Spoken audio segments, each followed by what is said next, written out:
Many thanks for choosing us. One of the drivers and mate involved in the Takoradi Cape Coast Highway have been arrested and are to be arraigned before court.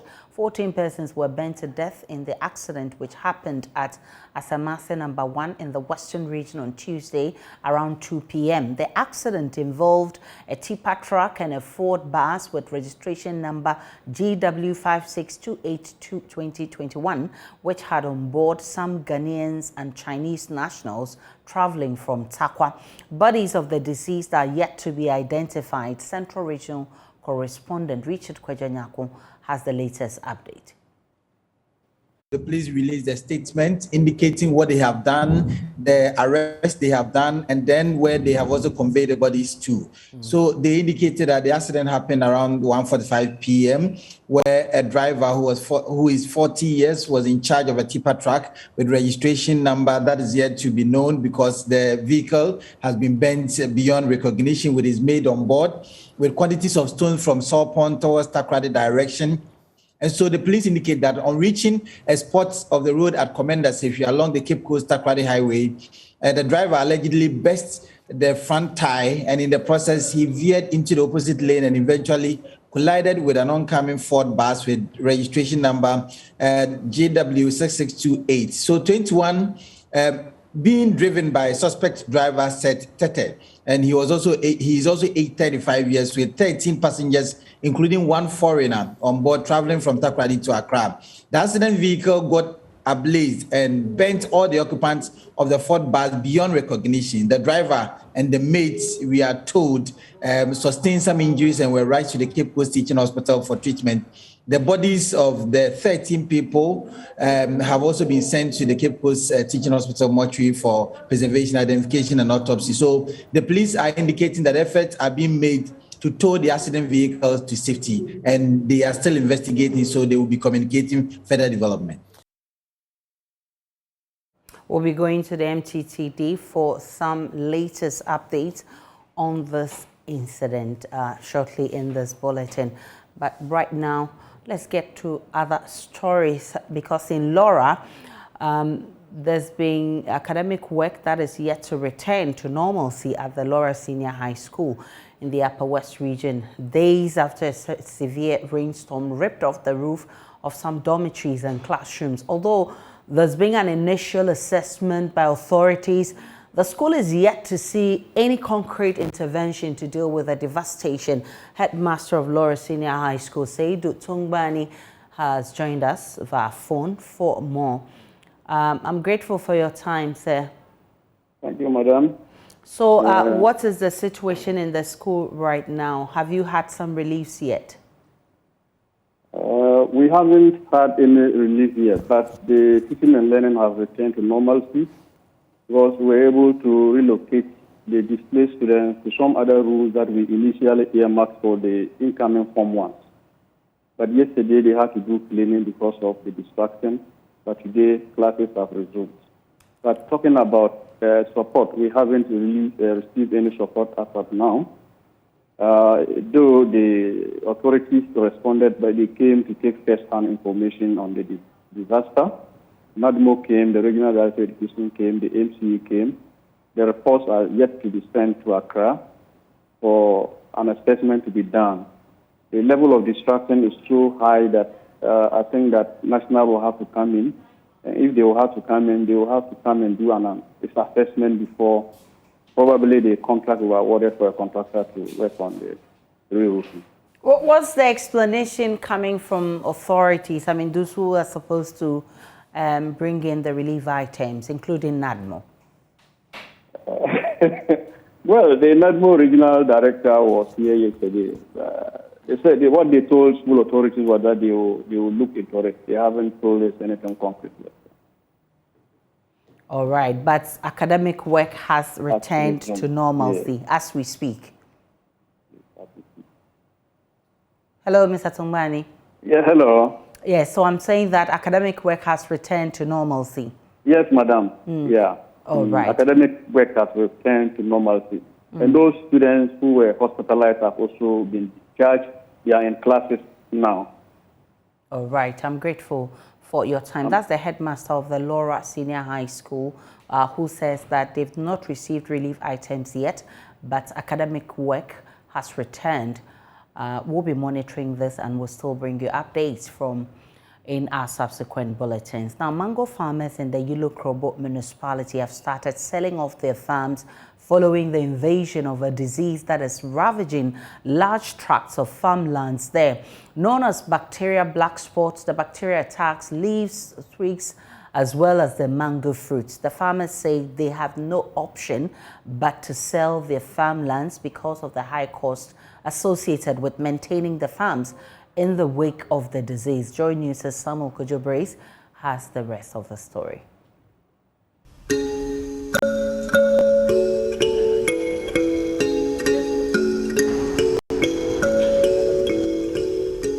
It's discouraging.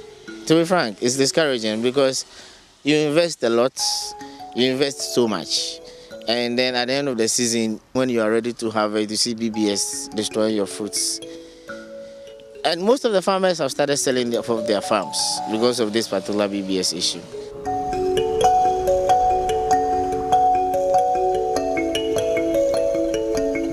Obed Amevo owns this 10-acre mango farm here at Somenya. Mango farming has been his livelihood in the past 15 years. Obed says all looked good until recently when disaster struck.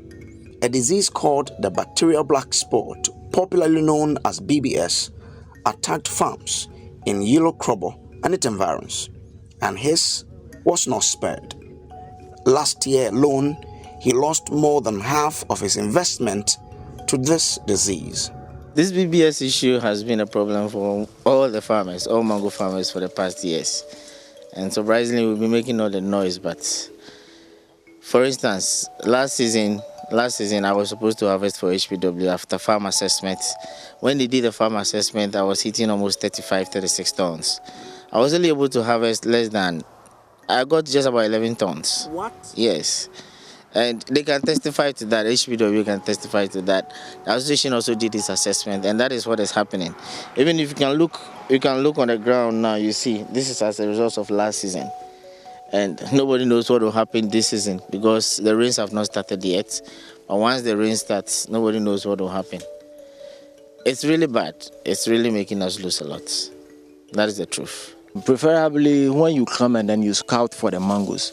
You come and then you look on the mango and then you see the symptoms. For now, you can see these symptoms over here. You see some water dripping. Sometimes it might be as a result of cattle's cat. But as a farmer who has been who have been in the farming for a long time, when you look at this side, you see that there's a mark over here before the water is dripping out. So these are the symptoms of the BBS. So these are direct symptoms of BBS. So normally it cracks like this, the water drips.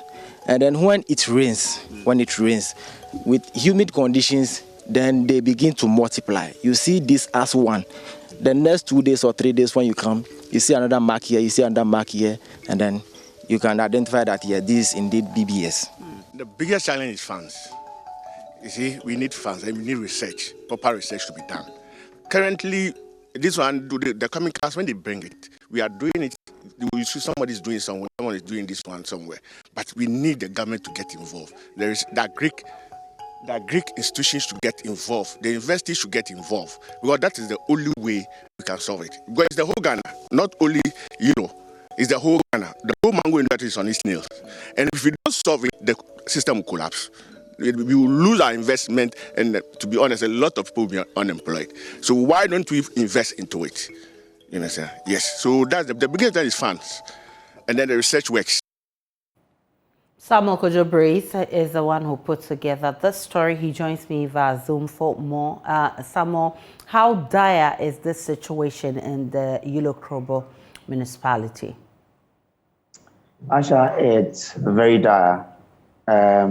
Very, because if you listen to the farmers, they tell you that almost every farmer in the Yilo-Krobo area has been affected. And it's not only in Yilo-Krobo, it is everywhere in Ghana where mangoes are grown. That's what they made me understand. If you go to the northern, the Bono Ahafu area, wherever they grow mango, They have been grappling with this disease for a very, very long time.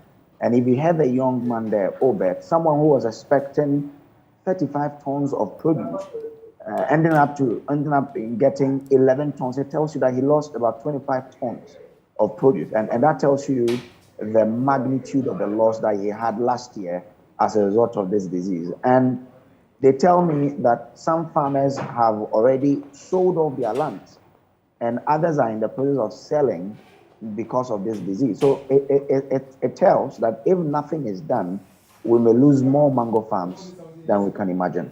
So what do these farmers want from government? What kind of support do they need?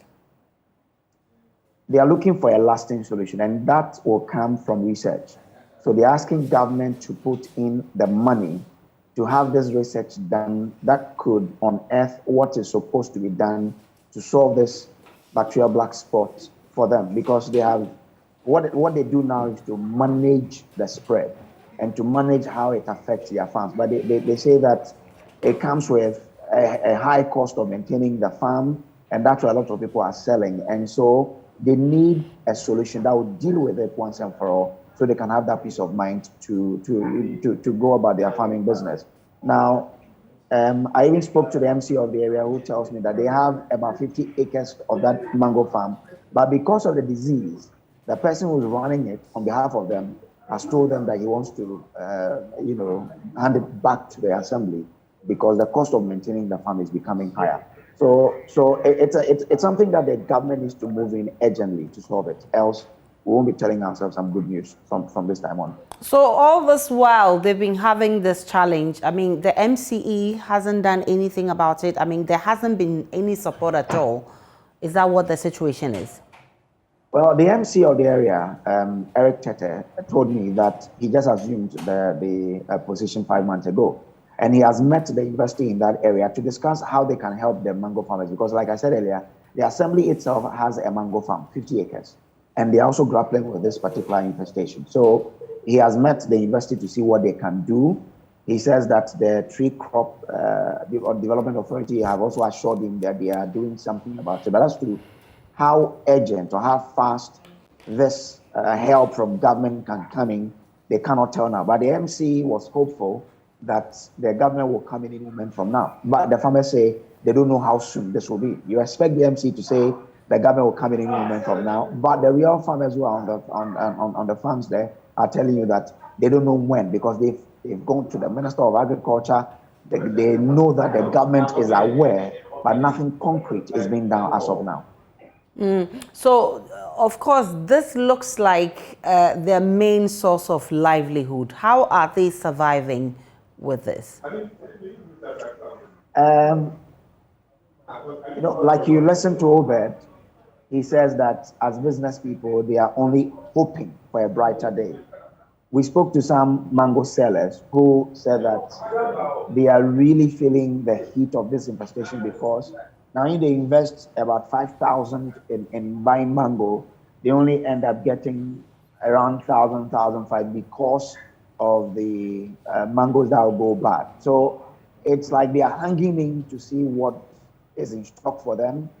They were saying that we'll see the full extent of damage around May, when the rains are setting in or when they are getting harvest. So it's just about, a coping mechanism to say, let's see what will come. But things are difficult. Things are really, really difficult. There was this man that we wanted to speak to, but we couldn't get.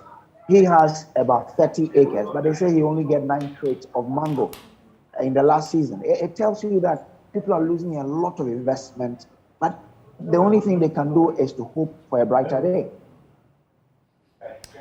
Well, Kojo Brace is the one who put this story together. The problem of the farmers is compounded with the challenging economic times. One of such farmers, John Dumelo, who is also a politician and actor, has been warning of harder times in the future.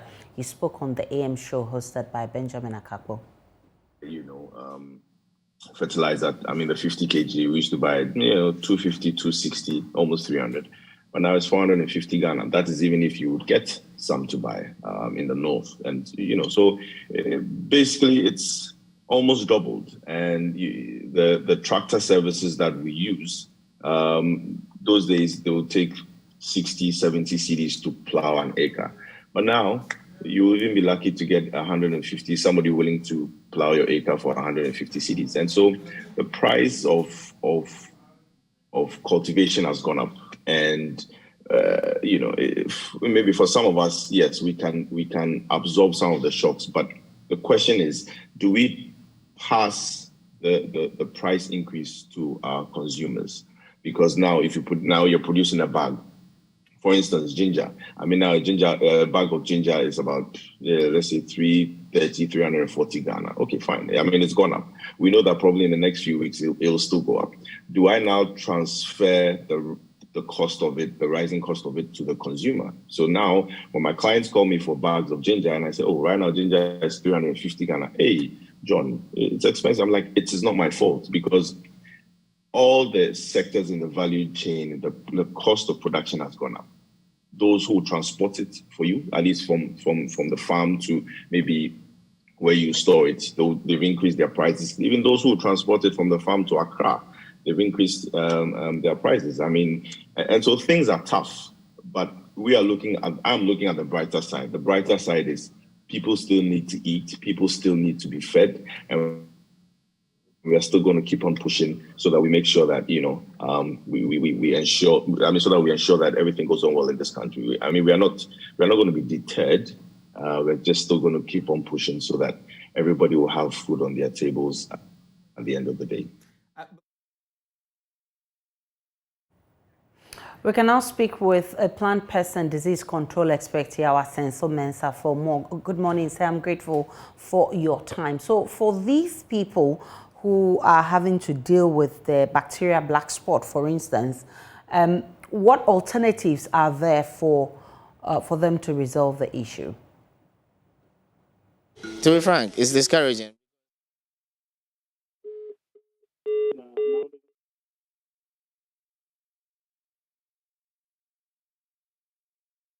And so we'll try and get him back to speak to the issue. And I just heard him say that it's very discouraging to see that these huge farms of mango are being infected by the bacteria black spot. So if you're back, what are the options for these farmers? The option for you farmers is to engage plant protection services experts to control the disease on their farms for you. Fortunately, one of such companies has been established in Kintampo, and that it has made a breakthrough in the control of the disease, to the extent that a farm that was heavily infested, for which the Ministry of Agriculture had to go there and take pictures to showcase the case in Kintampo. Last season, the farm was able to harvest 22 tons from 2 acres. And that the fruits are sent to HPW, a processing factory.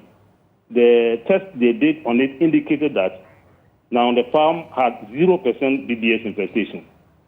That means the company has been able to control the disease from the farm effectively. It looks like they've gotten to a point of no return. And if you heard the farmers, some say they've had to sell their farms because they don't know what to do. Is there any help as at now, even though the bacteria seem to have eaten much into the farms? They must seek funding to finance the control program, just as we succeeded in controlling the disease on some farms in Kintampo. In the same way, if they hire our services, we're able to control the disease on their farms for them. Alternatively, the Ghana government can also come in, because South Africa ever had an experience with the disease before. And what the government is that the government organized a mass spraying for all mango farms in South Africa continuously for 2 years, and the disease was controlled. Now, the fear is that even the farms where we have controlled the diseases in Kintampo, the fear is that if adjoining farms still harbor the disease, those farms that we have controlled the disease will still be reinfected. So what is required now to be done is for the government to assist a mass spraying program that will cover all mango farms in this country. I'm grateful for your time, Mr. Asen. So he is a pest and disease control expert. And he says that these farmers have to employ the services of experts to actually deal with the challenges on their farms. One of the 3 persons standing trial in the case of missing Lands Commission staff Rodelin Amwadako has been granted bail. The suspect, Justice Appiah, accused of purchasing the phone of the victim, is said to have been cooperating with investigations so far. Similar applications for the first accused, Dr. Wilberforce Agri, husband of the victim, was refused by the court. Nana Ojima has more. In the last appearance on March 8th this year, the court issued a bench warrant for 2 persons, Yaw Boateng and Justice Appiah. Yaw Boateng is said to have sold an Infinix mobile phone owned by Rodelin to Justice Appiah. The court admitted the call for bail for the third accused. William Asamoah-Sarpong is lawyer for the accused. The third accused is a lesser offense. So the court, in its wisdom, saw that there's a need for the court to grant him bail because he has been cooperating since inception. So the AG, in their wisdom, even proposed that whenever the third accused person is needed, he always comes to their office to assist. So they are not sure that he will maybe run away. He has a fixed place of abode. So whenever he's needed, they can get him. So that is the reason why the court went ahead and granted us bail. As I said, our offense is a lesser offense, which is misappropriate receiving. You see, so it's just that is an advice to all the public. When you are buying second-hand items, you have to be very careful. You have to be very careful. So that is why it has brought us to this situation.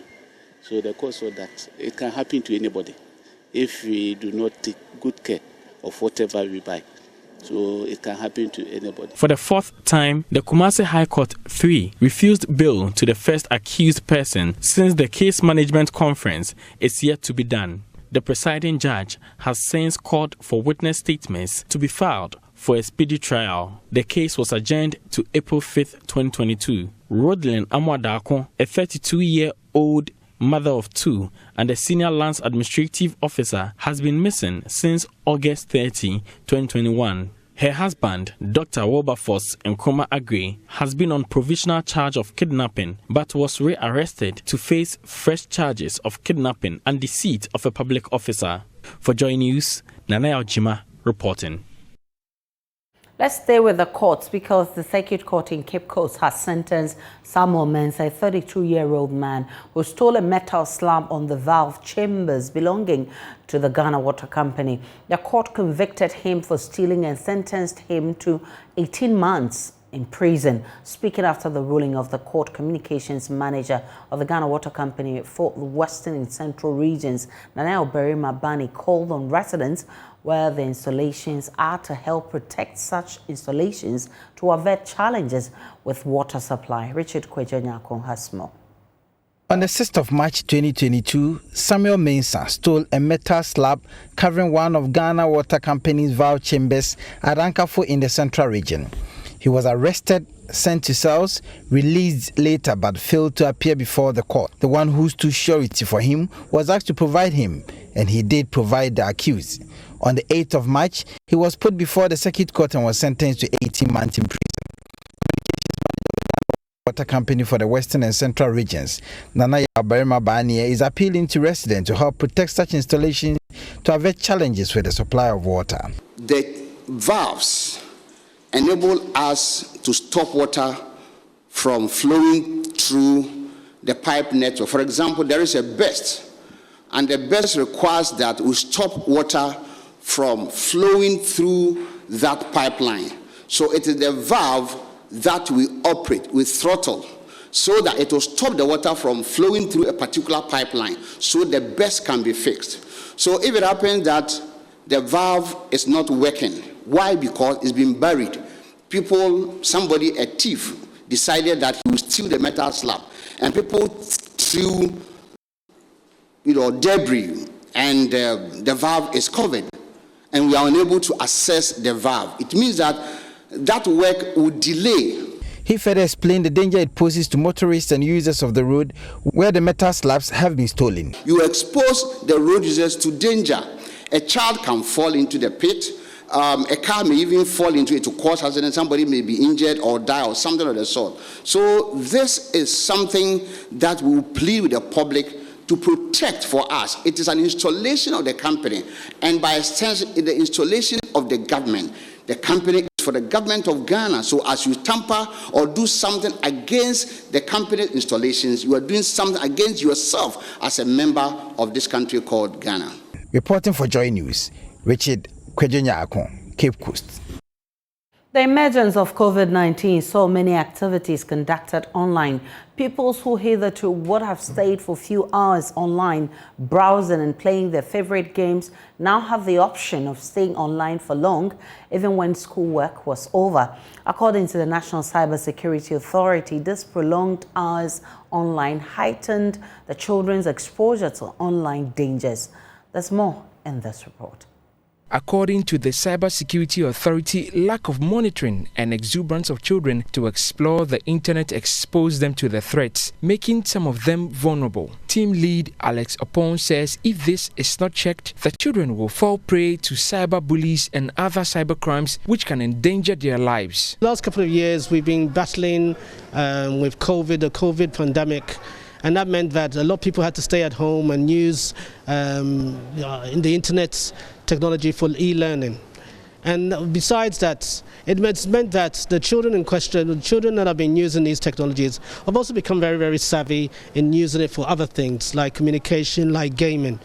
But within the communication and the gaming and interacting with other people outside their normal space of their home, there are also dangers out there. And those are the dangers that we are trying to also buy per the Act. We're trying to sensitize and criminalize as much as possible so that, one, people are deterred from committing those kind of crimes, like sextortion, like cyber stalking, like grooming, trying to groom a child online and all of that. It's all captured within the Act. And then those are the kind of things that we are trying to make sure that when the child goes online, they feel protected, they feel safe, in the same way that they will normally feel safe around their own parents. He wants parents to be extra vigilant and report such activities when they notice them, reiterating that they have the capacity to deal with such acts. There are reports coming through, but it could be better. It could be better because it's, and that's where we need to identify, and through the help of civil society organizations, we'll be able to establish whether it's a matter of whether people recognize that they've been abused online, or it's a matter of they just don't know where to report to. And so we are reaching out to them and saying, look, for the people that you interact with, just remind them, if anything at all, just remind them of the numbers 292, so that they can report these cybercrime and cyber security incidents, and so that the Cybersecurity Authority can basically make sure that these incidents are investigated, and if it goes to court, even better. Executive Director of Child Online Africa, Awo Amenya, who acknowledged that the children cannot be prevented from using the internet, advocated for stakeholders, including CSOs, to intensify education on cyber security in order to protect vulnerable groups. To have the law, but it's not enough to just have the law sitting on our shelves and things like that. There's a lot that needs to be done with the law, just to make people aware of what it is. So for me, yes, it's good to educate people on it, but then we want to see the implementation. At the moment, we need education for parents. Education for parents, because communication is very, very crucial. So if parents understand their role in protecting children, they know that they have to be available for children to put their heads on their shoulders should they find something bad online, then we'll be heading somewhere. But if parents are ignorant, we go about educating teachers or policymakers or even people who don't even work with children. Chances are that we'll just be wasting resources. For as long as there are challenges persisting in the implementation of the Cybersecurity Act, reporting an act of online child abuse is the first step to protecting children. Michael Ashale's report for JoyNews. Head of the Center for European Studies at the University of Ghana, Dr. Asante, is urging government to consider bringing back road tolls to help shore up the revenue deficit facing the country. The call comes as government is set to announce some austerity measures aimed at dealing with the current economic crisis. Speaking on the AM show, the political scientist said there's no basis for abandoning road tolls when the country is struggling with revenue generation. I'm so surprised that we are struggling to have resources, and still the toll booth conversation has not been, up again. We need to bring it back so that the government will look at it and then go in straight away. You are looking for resources, something that gives you something small, you have thrown it away. And where are you going to get the resources from? So I think government must reflect on these things and do it in no time. They have no time to waste, because the more they waste time on this thing, the more the problem get compounded. And then it becomes what? Available materials for opposition to feed on, to build their messages during campaign, because they have very little time. They have very little time. You have the head of Center for European Studies at the University of Ghana, Dr. Asante. He says there's a need for a further size cut in the size of government. This comes as government is set to lay out austerity measures to deal with the ailing economy. The government must come out with concrete ideas that work, not ideas that are populist in nature, that do not inure to the benefit of this country. They must get this thing straight. 2, they must have a modest approach to issues, all right, than promising heaven and earth that you cannot deliver. And the 3rd, they must do well to cut waste and stamp up corruption. You see, we don't have much, so we need to be able to manage the very little that we have prudently. And that is why I'm calling for this. And then there must be dedication and commitment towards, strengthening the frontiers of the country's economy without, any delay at all. And of course, there must be strict enforcement of the rules of the game. Anybody who doesn't play ball according to the rules of the game, they should get the courage to sanction people who want to thwart the effort of government in this direction. And above all, the size of government, why? It should go down. Dr. Asante is also a political science lecturer at the University of Ghana. We'll take a break on News Desk. There's more when we return.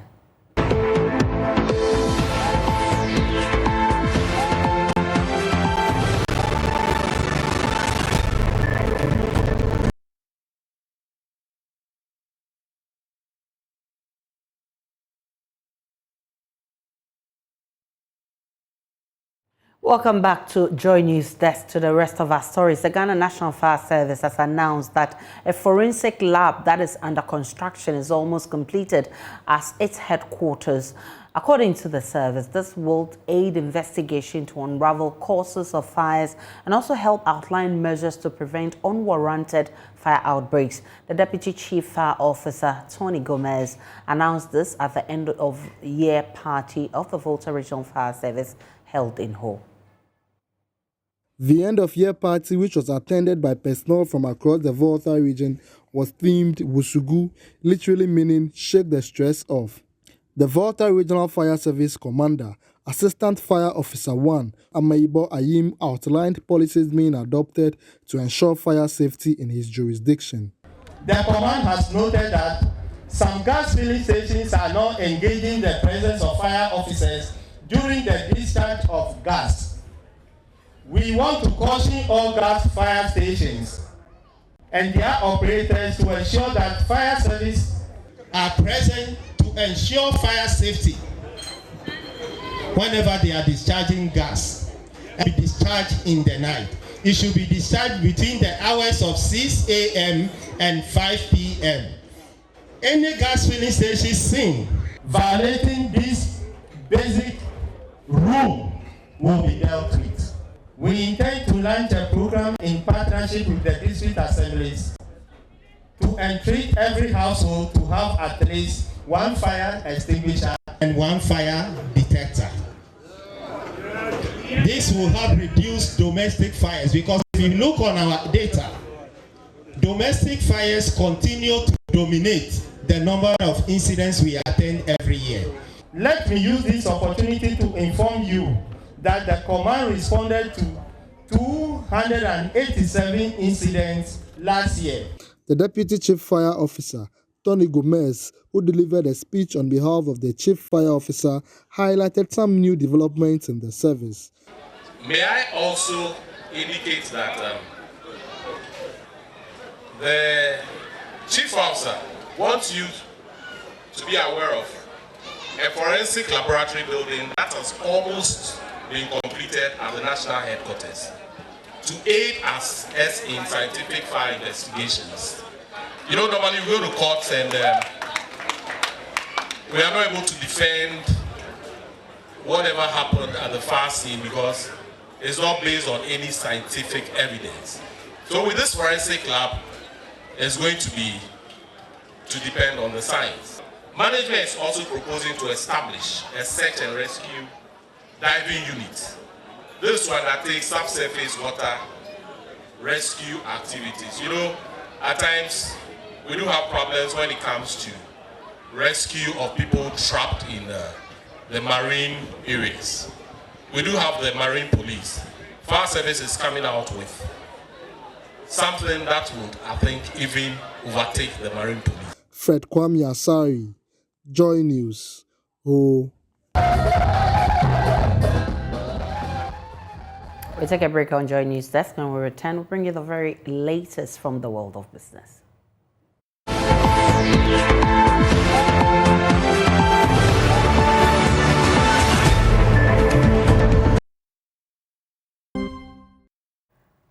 Let's do business now on News Desk with me, Beverly Broom.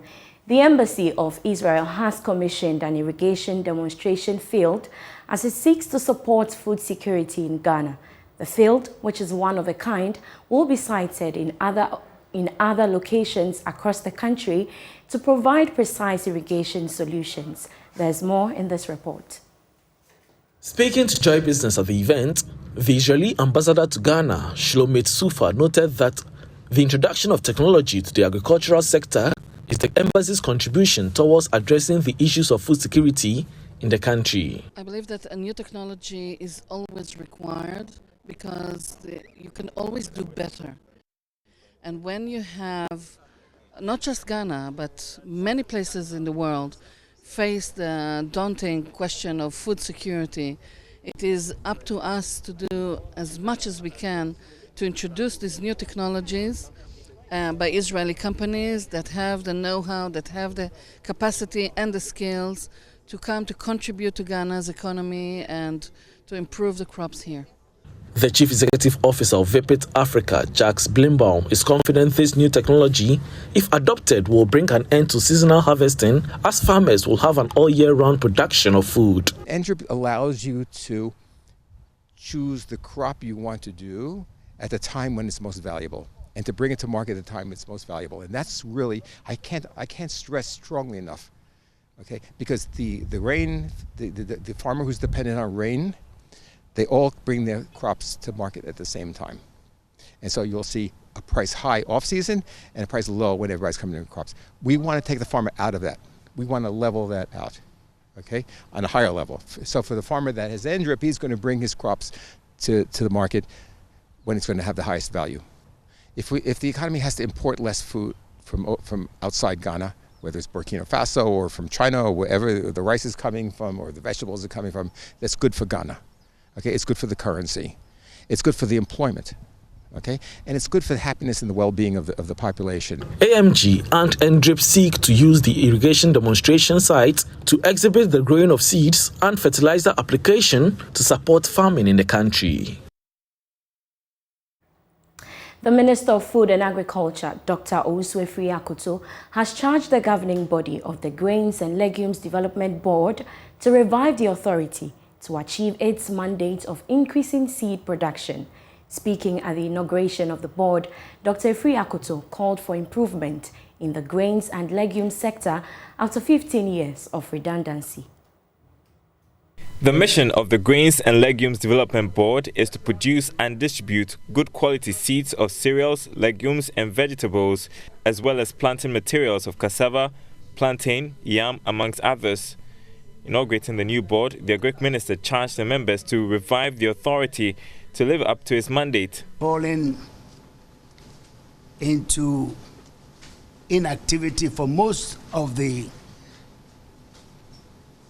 what was designed for them to do, which is to develop grains and legumes in this country.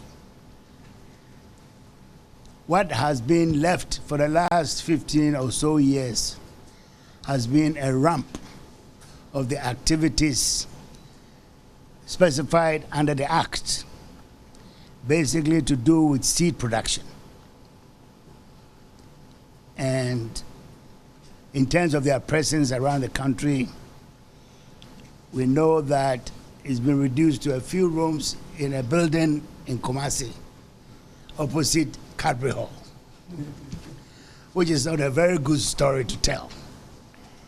So you have a very big responsibility to revive an organization which has been in virtual comatose. Chairman of the board, Alexander Akwesiakwa, pledged his outfit's commitment to improving production of seeds as well as the livelihood of farmers.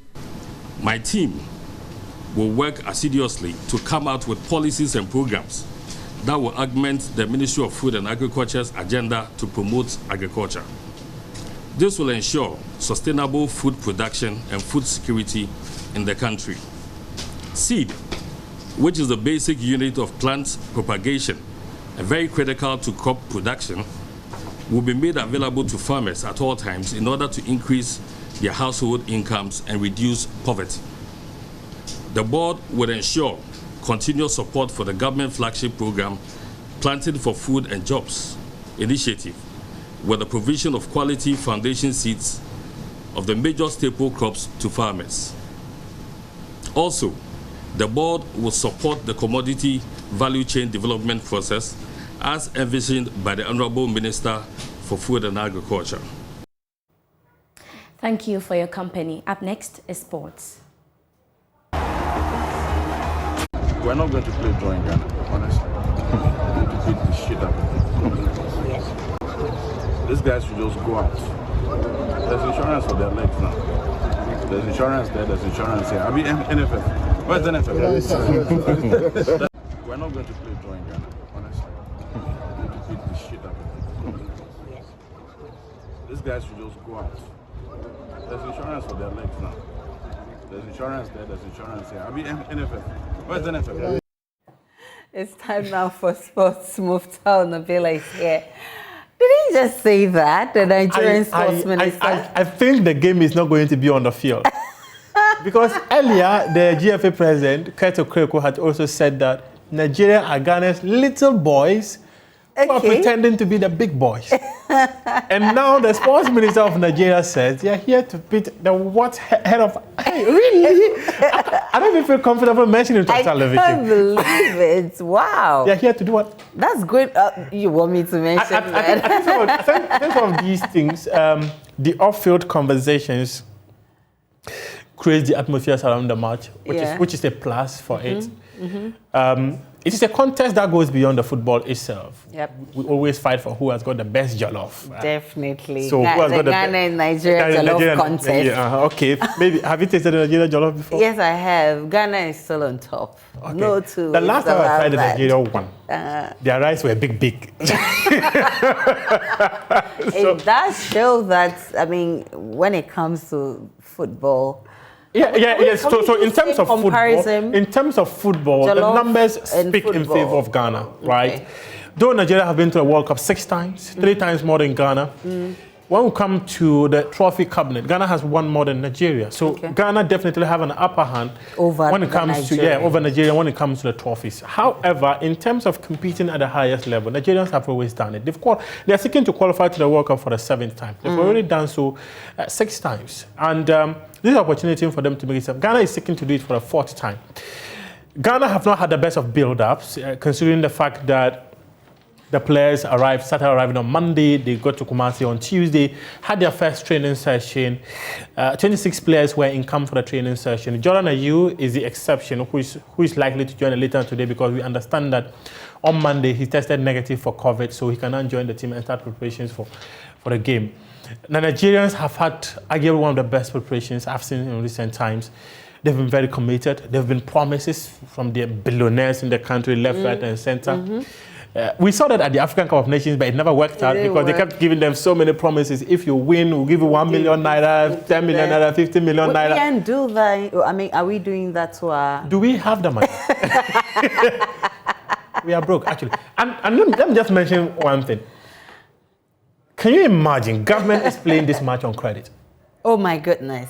That's what it is? Government does not have money for the match between Ghana and Nigeria. They are doing it on credit. On credit. Yes. That's and that is why most often, that's why most often by the time they are done, the figure for the match alone would balloon to over $700,000 because you are engaging someone you cannot tell when specifically you are going to pay. Yeah. So we end up paying more because we usually do not have money for the game. And this is just a fair example of government not having money for the match. It's not motivating at all. But it doesn't motivate. But to be fair to the Black Stars, if you look at the squad and you look at that of Nigeria, do we have an upper on paper, Nigeria looks very, very strong. But I think football is spoken on the field, not on the paper. On the paper, yeah. Yes. Nigeria, their back line is not that good. We can also talk about the quality we've got. I think if you take a look at our midfield, and based on what I've heard so far from the team camp, we are likely to have a Partey, Mohamed Kudus, and a Kofi midfield. And these boys, they're tough. They're tough. We can match the Nigerians, and I think Ghana stands a chance. But I will tell you more on Friday if Ghana will win or will lose. You won't tell me now. A lot of things are happening behind the scenes. But that's what we want. We need to. A lot of things are happening behind the scenes. We need to beat the air out of the, I'll tell you on Friday. So many things are happening behind the scenes. I'll tell you on Friday. Okay. Just hope they don't go and take bribes so that they allow themselves to be scored. So the things happening behind the scenes goes beyond just trying to induce fingers to qualify. Oh, it goes beyond that. I would love to so hear many that. things like we mentioned, how did we get the game to be moved from Cape Coast to Baba Yara outside the regulations of CAF and FIFA? It is interesting. It is possible. Right. Thanks so much, Mr. Navila. Everything is possible here. That'll be it for sports. That'll be it also for JoyNews Desk. My name is Aisha Ibrahim. Many thanks for watching. For more news, log on to myjoyonline.com. You know you get updates of all the developing stories. See you again at 12.